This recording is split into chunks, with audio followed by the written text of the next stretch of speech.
It's a great pleasure to have so many of you join us from all corners of the world. My name is Stefan Conradi, and I will be your webinar host today. We'll talk about key driver analysis today. And when we talk about this methodology, we can do so very confidently. Our team has been working with key driver analysis for nearly 20 years, supporting leading organizations such as Procter & Gamble, Coca-Cola, United Health Group, L'Oreal, the World Bank, plus many, if not most, of the world's largest market research firms. So today, as opposed to talking about consumer products, which we quite often do, or automotive satisfaction surveys, today we focus on the field of HR analytics. More specifically, we analyze the Federal Employee Viewpoint Survey. The Federal Employee Viewpoint Survey is an annual government-wide survey administered by the U.S. Office of Personnel Management. It is a tool for assessing how federal employees perceive their work, leadership, and organizational climate. The survey insights capture what employees feel, what they see as opportunities for improvement, and in general, the survey results can inform policy decisions. The most frequent survey for which we have data is from 2023. So, what's being asked in that survey? This word cloud shows the 100 or so questions asked in the survey. It's a wide range of topics, such as, and here just a few random questions. My workload is reasonable. I know what is expected of me on the job. My work gives me feeling of personal accomplishment, and so on. You can just read some of the keywords here, but it all boils down to, and that's the key question, considering everything, how satisfied are you with your job? That's what we'll be working on today. We want to figure out what drives satisfactions among federal employees. But before we go into our study proper, let me just say a few words. Everything you see today, the slides, the data, the network, and the recording will be available afterwards.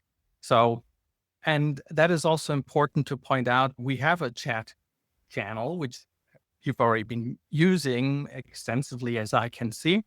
But since we have so many participants, we would like to respond to your questions offline. So please put them in. We'll keep track of them, and then we'll respond to everybody.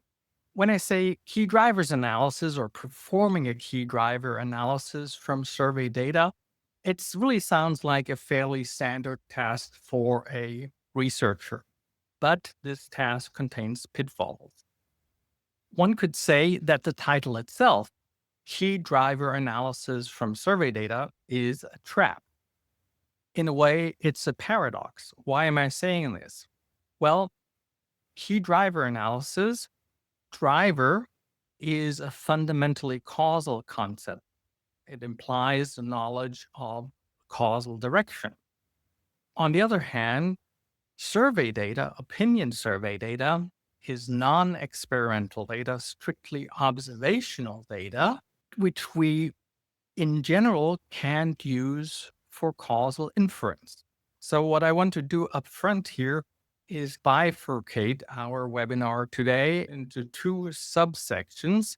One, key driver analysis, and I'm using this term loosely now.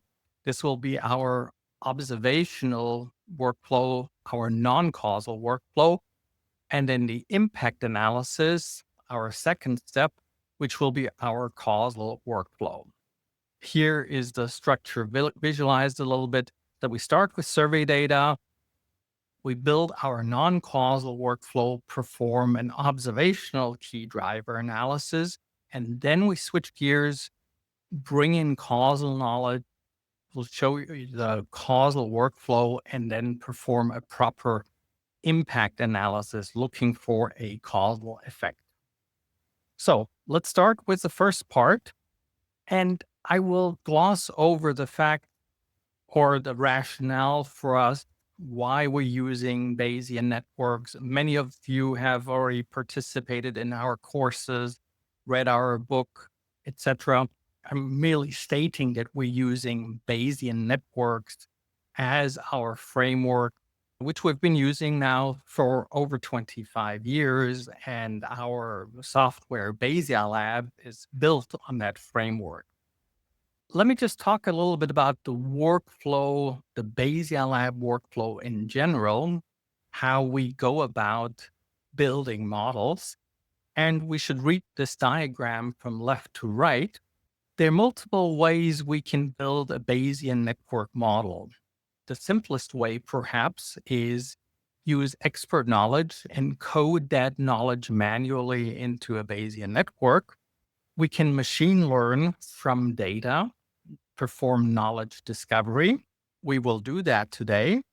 And this is the latest innovation in BayesiaLab. This is our Helixia module that allows us to tap into the knowledge of large language models. We will be using that today actually as perform variable clustering and induce factors.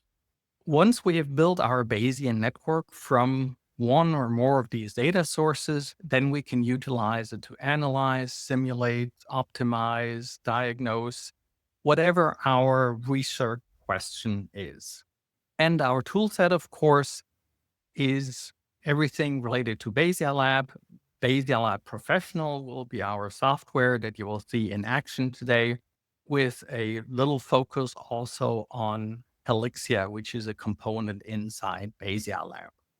This is our non-causal workflow. We start off by importing data into BayesiaLab. We will machine learn first Bayesian network using an unsupervised algorithm. After that, we will cluster the variables, we'll review the clusters and generate factor names. And that's when Helixia will actually assist us in coming up with good factor names. Because you may note with traditional factor analysis, it's often quite tricky to come up with reasonable names for newly induced factors. Here we will see how helpful it will be for Helixia to tap into large language models and produce good factor names. After that, we'll perform multiple clustering, induce these factors, and create a probabilistic structural equation model. Next is performing observational inference with these newly created factors.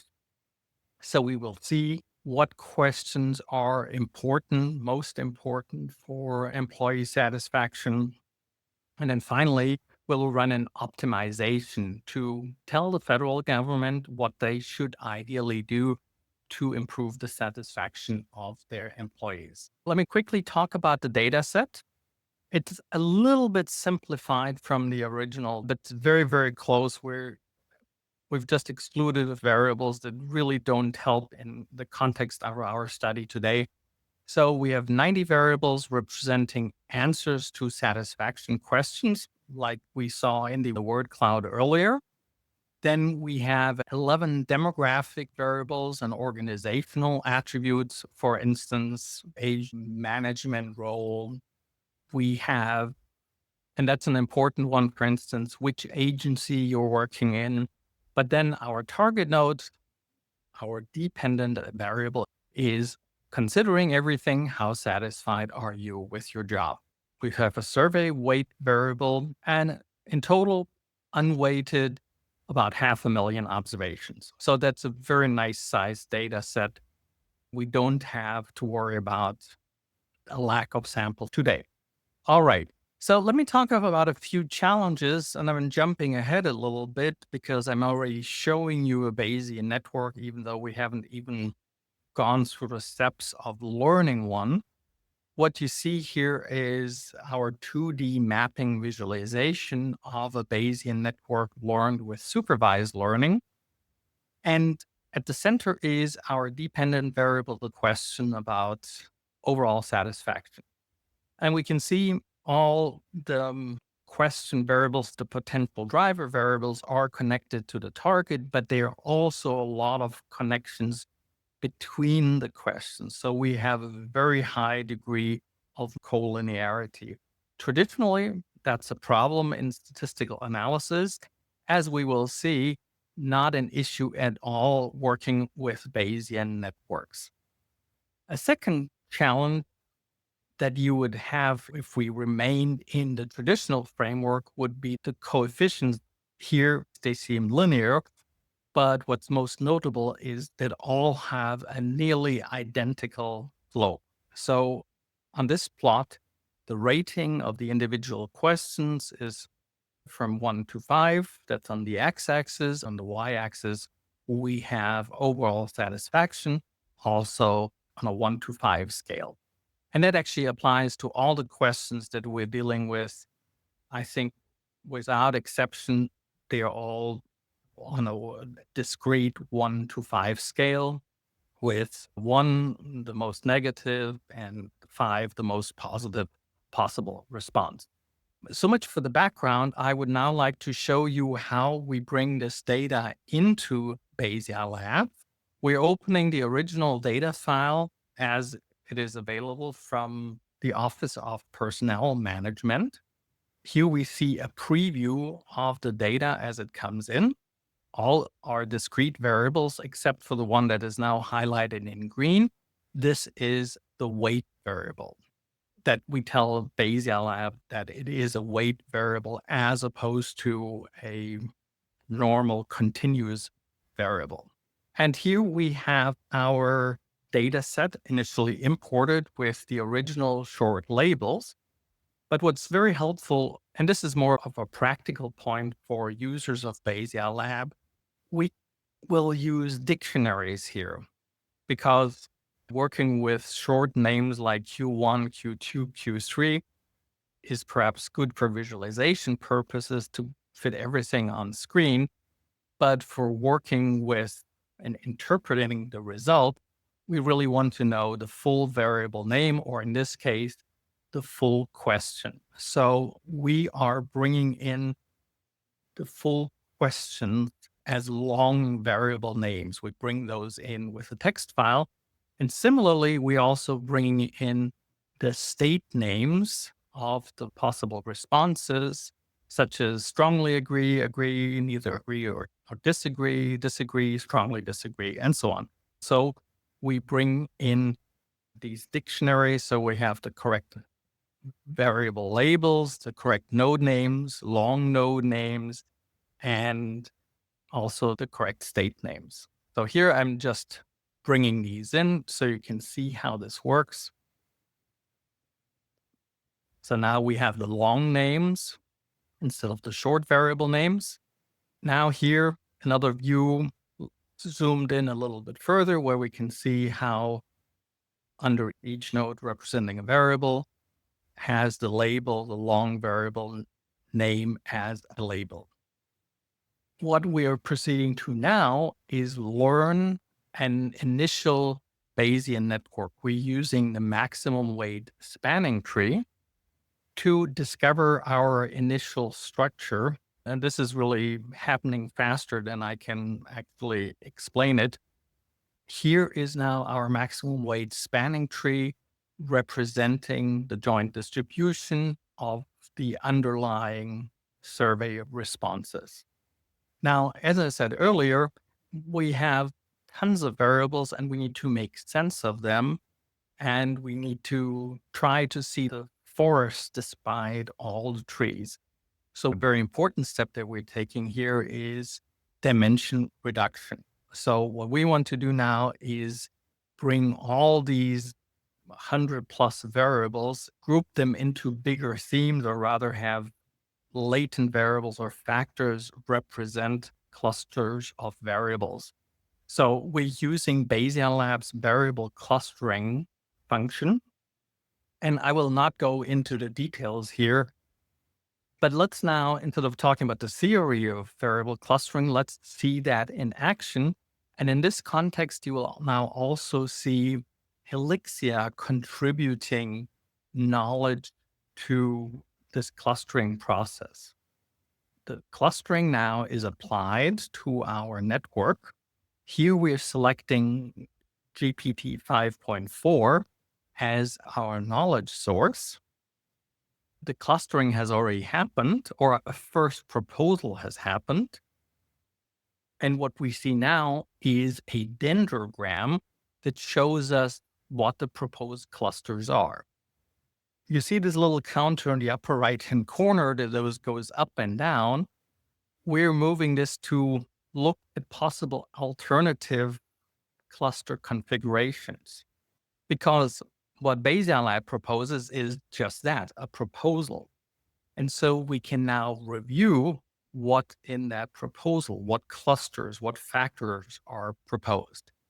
I've now switched to a different visualization. We call it the bubble chart, that now shows us what variables, what nodes have been grouped, and the proposed name. So what you see here, recognition and trust, effective team output, these are names that Helixia derived from the underlying manifest variables that are in the factor. Now I've just changed the number of factors. You see that the bubble chart has changed, and along with it, the names have changed. So Helixia has retrieved suitable names for all the different possible cluster configurations. And so the analyst can view this and look at, does this make sense? Here at the bottom right now, we're looking at equitable employee treatment. We can look at, does this concept relate to our domain knowledge? Is it meaningful? Perhaps from an HR perspective, is it actionable? And so on. So that's what we can review here and experiment with different configurations. What we see here is a summary. Now I've accepted the proposed clusters. And what we see here is now a list, a table of all the clusters with their names, mission and clarity, fairness and inclusion, empowering personal growth, meaningful work engagement. These concepts, these names have been derived from the underlying variables, the question names that you see here on the right-hand side. We'll just scroll down all the way to the bottom. Here we have the questions listed in their original order from Q1 through Q19. Okay, so we've now accepted clusters. We've reviewed them through the bubble chart, the dendrogram, and now told BayesiaLab, yes, we want to go ahead with these clusters and now formally induce factors from those clusters. And that's what's now going to happen here in the next step. Here we go. I'm going to learning, clustering, multiple clustering. I will omit going through all the parameters that we have here. We'll talk about it in chapter 8 of our book. But I've pretty much just left the default values here. This is not a particularly unusual situation. Now, this is a process that takes a little while, so I have accelerated the playback a little bit. BayesiaLab now has to form these clusters. It's now completed, and we now see the cluster report. We still have the same cluster structure as before, but now we have formal factors introduced, and this table shows how the manifest variables relate to the factors. A particularly important metric here is the mutual information or the relative mutual information, which tells me the factor loading. Here it really tells me how closely, how much information the manifest have in common with their respective factor. And that's a good way to check, is this a plausible factor? Is what we previously qualitatively assessed as plausible, does it also make sense from an information theoretic viewpoint? And without analyzing everything now, it actually looks very good. The factors are good. The factor loadings are reasonable. So we can proceed on that basis. All right. Now the factors are introduced as new nodes into the network. By default, this looks a little bit messy, but we'll clean this up momentarily. We'll do an automatic layout. And what you now see are all the factors in the center of these little flowers. The factors are at the center and they are surrounded by the manifest variables.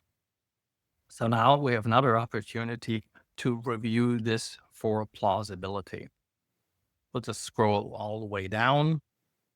Here we have, for instance, respectful supervisor support, what it relates to, and one manifest variable is supervisor listens to what I have to say.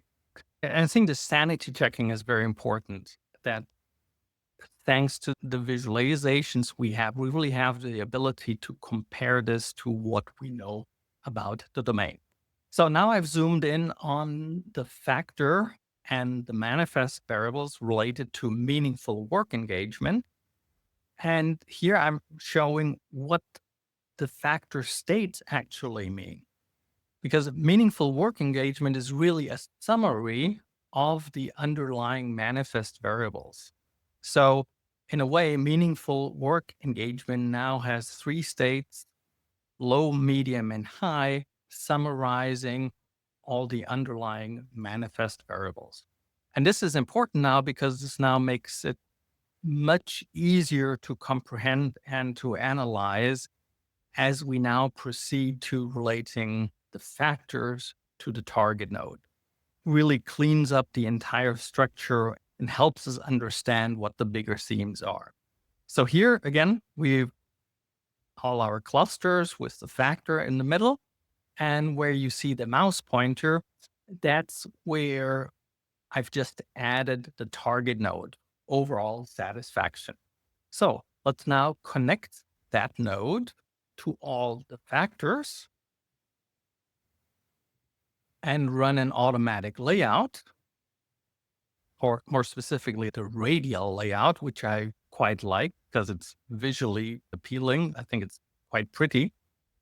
So we're now stretching it out and zooming in. Sometimes this requires a little bit of playing back and forth until we have the right scaling and zoom level for the screen size. And now we have our first probabilistic structural equation model. In the outer ring, we have the manifest.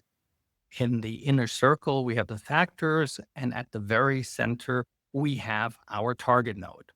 However, we're not done yet building this model because in the current arrangement, with the target node being connected to the factors, we would assume that the factors are independent of each other. But as we will see momentarily, that's not at all the case. We're now performing an additional learning, a taboo learning, that is, if you will, a learning on top of the existing structure. So we're not erasing anything what we have so far, but rather learning what you see right now. Those are the relationships we have now uncovered between the factors. And these we need to take into account as we run any analysis. So here's our entire model again, but the manifests are now grayed out. What we want to focus on right now is really the factors, how the factors drive our target node. And now we'll run a number of analyses to give us a sense of what are the dynamics in this domain, what's important for overall satisfaction. So the first one that we run is the target mean analysis. What we see here is actually not so dissimilar from what we saw when we just looked at the correlation at the very beginning with the manifest nodes. But we can start to get a better sense of the differences between the individual factors. So this was our target mean analysis.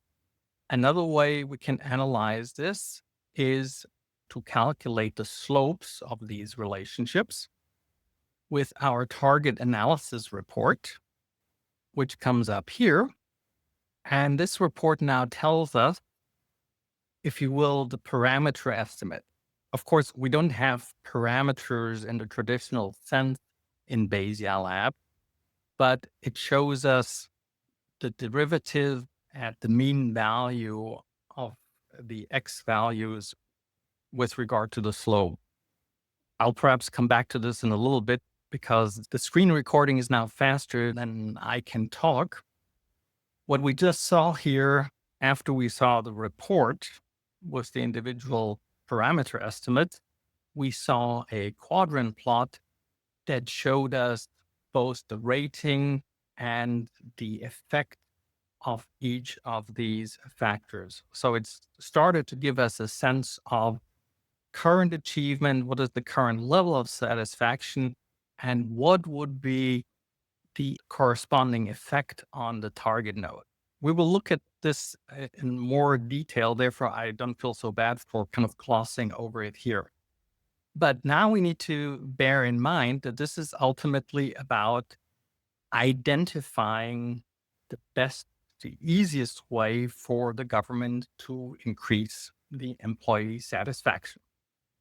So now we need to move into not just producing reports, but actually figuring out what's the best action. And that brings us to optimization. Now, in BayesiaLab, we have two types of optimization. One is genetic optimization, which is commonly used for things like marketing mix optimization, and then dynamic profile, which we will use today. But you may ask, well, why don't we use the genetic optimization and dial in each variable to the absolutely optimum level? In theory, we could do that. We could now try to find the optimal level of each factor and then to say, well, if our employees were thinking all that were dialed into these specific levels, then they would have the best possible overall satisfaction. But of course, that's not actionable. We can't dial in our employees thinking the way we can dial in our marketing budget where we have full control.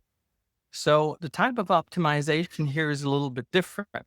We don't have direct control over the employees' thinking. Rather, the way we need to think about our employees, they're like an oil tanker, and their thinking, their perceptions are probably going to move very slowly and improve slowly. And there are probably only so many directions or angles we can take to improve or to pursue at any one time. So the objective of our optimization is now to see where we are and then find the first action, the top priority that we should pursue to improve overall satisfaction, and then look for the second, third, and fourth. We want to start with the low hanging fruit, the least amount of effort that gives us the maximum gain. And that's what we're now doing with the target dynamic profile. And we're starting this for all agencies. So the network we've learned was learned on the basis of the entire federal government and all its agencies. So what's an important element in the optimization is how to define constraints. Like, how far do we think we can improve any particular attribute? Here, I've taken a plus minus 10% as default constraint, maybe unrealistic, but just for demonstration purposes. On that basis, BayesiaLab Target Dynamic Profile produces this optimization. We now have a list, which just disappeared again, but it's coming back in a few seconds. This list is now here on the right-hand side. This is the optimization on constraints plus minus 10% that the Target Dynamic Profile created for all the employees. So just going through this list, top is mission and clarity. Second one is effective team output. respectful supervisor support, effective collaborative skills, security readiness, and clear job expectations. Based on the simulation that is done, we can now see how much implementing these actions, implementing these priorities would yield us. So here, for instance, if we took the objective of improving mission and clarity from 4.0, which is the current mean value across all employees, improve that by 10%, would bring us to 4.4, then the overall satisfaction for all employees would increase to 4.14. So that's an increase. We started, the marginal level is 3.75, and now implementing this proposed improvement, achieving this improvement would bring us to, let me actually use a laser pointer here, it might be easier to see, would bring us to a new level of 4.14. Then going to the next level, or rather pursuing the next opportunity, effective team output, if we once again manage to improve that by 10%, that would bring us to roughly 4.3. Next initiative, respectful supervisor support, would bring us to 4.38, and so on. But as you see, as you go down the list, there's kind of a diminishing return. The biggest bang for the buck you get in the first 1, 2, 3 steps. And for practical implementation purposes, the federal government should pursue across everything, across the entire Army, Navy, Department of the Interior, Health and Human Services, what have you. These would be the general overall objectives or priorities to pursue.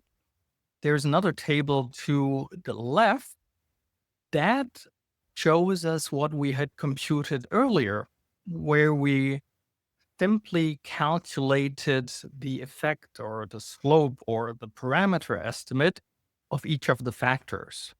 And here they are simply listed according to their standardized total effect.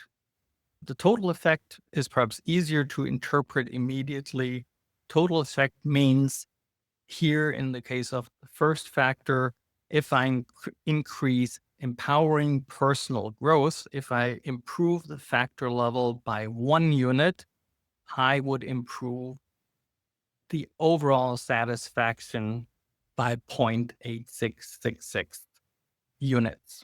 So that's very easy to interpret, and therefore people gravitate towards this report because it's very straightforward. We can rank order these variables very easily. And traditionally, there's this great temptation to take that report, this effects analysis, and just say, hey, empowering personal growth, that's the top thing.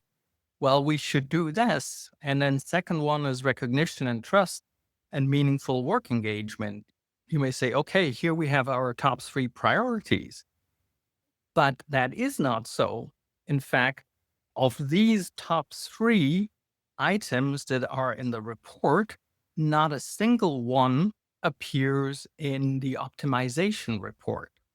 So that's very important to remember, that the effects report alone on the left here doesn't really help us identify priorities. That really needs to take into account constraints, joint probability, potentially cost. We're not talking about any of these considerations, but there's so much more to it in order to identify what should be done. So far, we've just focused on the federal government. Now we want to look at the individual agencies.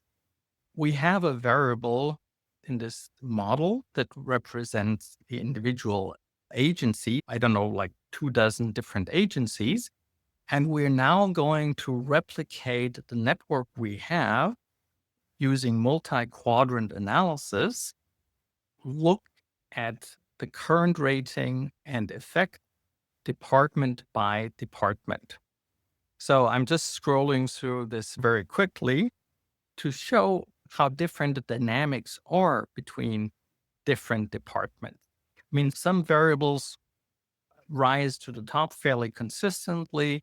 like mission and clarity, for instance, but others move around rather significantly. So what's behind these different plots, these quadrant plots, is BayesiaLab has produced as many networks as we have agencies. BayesiaLab has replicated the federal network and re-estimated using the subset of data that represents each of the agencies. And so now we want to repeat what we did earlier, perform an optimization, not for the federal government as a whole, but for the Department of Health and Human Services, one of the larger departments in the federal government. We're starting the target dynamic profile again. Now we're using different constraints. Now we're using as constraints the top level of all the agencies. So let's say the Department of the Interior succeeded in achieving the highest level of, let's say, mission and clarity. Then for this optimization, we would take the best level as a constraint, basically saying, hey, if they can do it, if there is a federal agency that can achieve that level, it must be possible. And therefore, we set it as our stretch goal. Of course, that's somewhat arbitrary, but it's a good reference point, is taking a look at the benchmark among all the agencies and perhaps take their value as a constraint. So that's what we did for this particular optimization. The results popped up. Now I'm going to show the results again. Now I'm juxtaposing on the left-hand side, we have the results for the federal government as a whole. The right table shows us the priorities for the Department of Health and Human Services. There seem to be different priorities. I would expect as we go into all the other agencies, for each agency, we would see very different priorities. And this is exactly what we would want out of a survey like this. We want to get a clear understanding what needs work at different levels of the organization. And then, of course, using BayesiaLab, you could go down further and perform this at different management levels and so on. Using multi-quadrant analysis is really a brilliant tool to get a picture or understand these dynamics at every possible level of an organization. So much for that. That finalizes the key driver analysis. And now we're switching gears and are now talking about impact analysis. Now we're switching to the causal workflow. So, and what we want to examine here is a potential policy, or perhaps not potential. It has happened in many places. I don't know how far along the government has gone with a return to office policy, but we want to examine that now based on this survey. We have observational data of all federal employees. And if we look at the top panel, we see the marginal distribution of how many people telework frequently or telework infrequently. That's what they call it. So here we have roughly 54% of people who are regularly in the office and 46% who are mostly out of the office. What we want to examine now is, what if we forced everybody to come back to the office? Not leave it up to them, like the natural state of what the current arrangement is, but truly force everybody to come back into the office. How would that go? What would be the effect of that? So, and I kind of need to take a big step back and talk a little bit about causality before we answer that question. I want to start this portion with a paper from Khaled Shmueli called "To Explain or to Predict," and that talks about the different purposes of models, of statistical models, whatever kind of model. She points out very clearly there are two model purposes. One is capturing association correlation, and the other one causation and everything that relates to it, explanation, attribution, etc. Very, very important for our further discussion. What is the model purpose? The second consideration we need to think about here, what is the model source? How can we build models? On the one hand, traditionally, most models have come from theory. We've come up with functional forms, etc., created formulas. But nowadays, of course, we have lots and lots of data, and we can machine learn models from data exclusively with data without any theory. And sometimes you may think, with all the machine learning capabilities, we may not need theory any longer. But that is totally not true. And that's what we'll talk about now. So I've taken these two axes that I showed earlier, model purpose and model source, and I'm now going to put machine learning onto this map, if you will. Consider this dimensions of reasoning. And I would argue machine learning belongs in the upper left-hand corner of this map. Machine learning comes from data or is based on data, and we can represent association and correlation. So there's probably no argument about that machine learning uses data. What's very important to understand is that with machine learning and machine learned models, by default, we cannot go into the causal side. That is just off limit. A computer cannot simply learn causality from data. That's what we need to remember and must not forget, because there's always this temptation that with better statistical technique, somehow we can get to the causal question. So far, the answer is no, we can't do that. However, the problem is all the interesting questions: why, how, what to do, who is responsible. That's on the causal side. So as we proceed now in our program, I will keep emphasizing the difference between associational observational inference, which is about given that I see here on the left-hand side, and given that I do on the right-hand side. I'm using here the see and do operator that Judea Pearl has proposed to highlight the difference between those two sides, seeing and doing. So bear with me as I'm dragging you through this seemingly trivial example, but I think it's really good to visualize it that way. We're looking down on an intersection and we see lots of people with umbrellas. Given that we see umbrellas, the probability of rain being true is very high. So that is, if you will, our model. This is observational inference, and this is correct. So now let's switch to doing.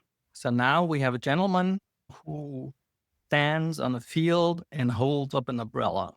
Now we need to infer, given that we do, what is the result of him doing, opening an umbrella? What would be wrong is to take the model from the previous slide and apply it here. Because if we applied observational inference here, it would say it's very likely that it is raining, but that is not true. We have used a predictive model and applied it to a causal question. The correct causal answer is, given that I do, that I open an umbrella, what is the probability of rain? It's probably low. That is the correct inference. That all is just to say that we must not go from predictive models and use them in a causal context. That's why I like to talk about the fallacy of data-driven decisions, because the decisions that we need to take are mostly about interventions, about policy actions for which we require causal inference. However, if we rely on data alone, we can typically only perform predictive or observational inference. So how can we resolve that? Because in our policy analysis question for our impact analysis, we need causal inference. How can we get to that? Well, one solution is to build a causal Bayesian network to take all our nodes that we have and specify what causes what, all 100 of them, and not forgetting any relationship. That would be one way to build a causal model that allows us causal inference. Needless to say, with so many variables, the number of possible causal networks is astronomical, and there's no way we could come up with the correct model in a million years with all the experts in the world. So that's kind of a dead end. What are we going to do instead? So we can't just specify a full causal model. Well, we need a different kind of theory.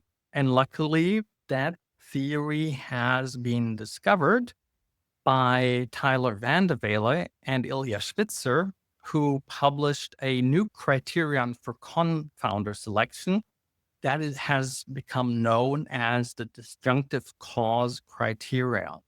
It's amazing what that means for us, what it can do, and how it simplifies our life for causal analysis. This is the criterion, boils down to one sentence. We propose that control be made for any pre-treatment covariate that is either a cause of treatment or of the outcome or both. So our nomenclature applied to our model, the treatment is the return to office policy, which is like on or off. And then the outcome is the employee satisfaction. Covariates in our context, Bayesian networks and BayesiaLab, we call them confounders. So we now need to apply this rule to the variables we have in our network and label them appropriately, or rather tell BayesiaLab what's a confounder as opposed to what is a non-confounder. And that's what we will do momentarily. In addition to that, there is one important additional assumption that we need to make, an assumption that's often difficult to justify, and that is that there are no unobserved confounders. Perhaps I'll touch on that a little bit more later on. So we have our new theory now. Instead of having to specify a full causal network with every arc correctly defined and confirmed, rather, we use that criterion and look at every single variable and say, is it a confounder or non-confounder? And typically that can be done in minutes. It's super easy because all we need to figure out is it the cause of the treatment, of the outcome, or of both? And that gives us the answer. So we'll keep that in mind. And now proceed to our original question again.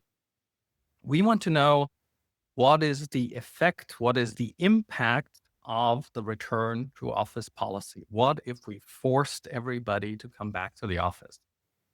So here's our model again, our original model on the left. And now I have introduced some additional variables that through machine learning, I've also connected to the factors. So you see a whole bunch of connections going back and forth between the left and the right. The right set of variables is a little bit different. These are the demographic variables and organizational variables that are unrelated to employee opinion. These are simply background variables about gender, age, which agency they work at, what is their supervisory status, and so on. And in the right corner there, we have the return to office policy variable. And as we now think about these variables, we should really think of this as, well, it is one network. This is one model, just visually separated. All the demographic variables, we need to think about, are they a cause of the treatment? So are they a cause what determines whether you work from home or work from the office? Yes, absolutely. Depending on what role you play, what agency you work in, definitely could have been deciding for whether you work from home or in the office. So really all demographic and organizational variables are confounders. So we must tell BayesiaLab that it should interpret them as such. And all the opinion variables, the survey variables, the satisfaction, and so on, these are not causes. These are all, if you will, downstream from other variables. So we can treat them as non-confounders. And that's all the theory we need. We don't need anything else. We don't need to fully specify causal directions between all these nodes. No, we can leave it at this machine learned Bayesian network with arcs going in all kinds of directions that have no causal meaning. So we can take this non-causal network and by virtue of defining confounders and non-confounders, we can now perform causal inference. And that's what's so brilliant about the disjunctive cause criterion. That makes our life so easy. So how do we do that in practice? I've now switched back to BayesiaLab. And here we see, for instance, I'm highlighting the agency variable. You see all the agencies. And then at the bottom in this little monitor there, question 91, the current teleworking status that we will use as our return to office policy variable. So let's now take a quick look at the marginal distribution. I'm now just looking at here on the left-hand side. This is going to be our treatment variable, our policy variable.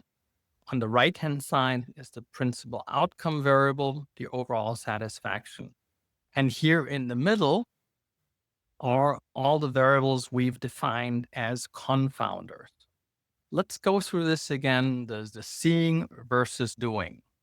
Here in the next slide, I'm looking now at what if we simply look at the subset of people who telework frequently, like the home office people. And we can see the distribution of their demographics and their organizational attributes, and we can see their distribution of satisfaction. So that's observational inference. Teleworks often, and here's it for teleworks infrequently. These are the people, the office regulars. But again, this is observational inference. What's important to realize is if you look at these distributions, all these monitors, you can see their distributions are very different. So male and female, age distribution, military service, supervisor, non-supervisor, even the distribution of agencies is very different between those who telework frequently and those who telework infrequently. As I'm toggling back and forth between the telework group and the non-telework group, you can see how the distributions bounce around. So our confounders are changing, and that's what we must prevent. That's why we declare them as confounders, and BayesiaLab can now fix them. Through likelihood matching, BayesiaLab can now fix them, hold them equivalently distributed, and now we can simulate the intervention. So we can now toggle back and forth between the marginal distribution and the return to office policy and see how the outcome changes. And that's what we see here in the monitor on the right. I don't have slides for that, but we could toggle back and forth and we would see the policy effect, the effect of forcing people to come back to the office. In this slide, I'm juxtaposing the effects. One, observational inference at the top, where we see an effect on overall satisfaction of roughly minus 0.14. This is if we were just performing observational inference without considering confounders. Once we switch to causal inference, including the matching on the confounders, we actually see that the effect is smaller. It's now minus 0.07. So if we were the policymakers here and had that survey as a basis, and were perhaps initially intimidated or scared by the drop in overall satisfaction by just doing crosstabs and looking at the means, as it turns out, when we perform causal inference, it isn't as bad.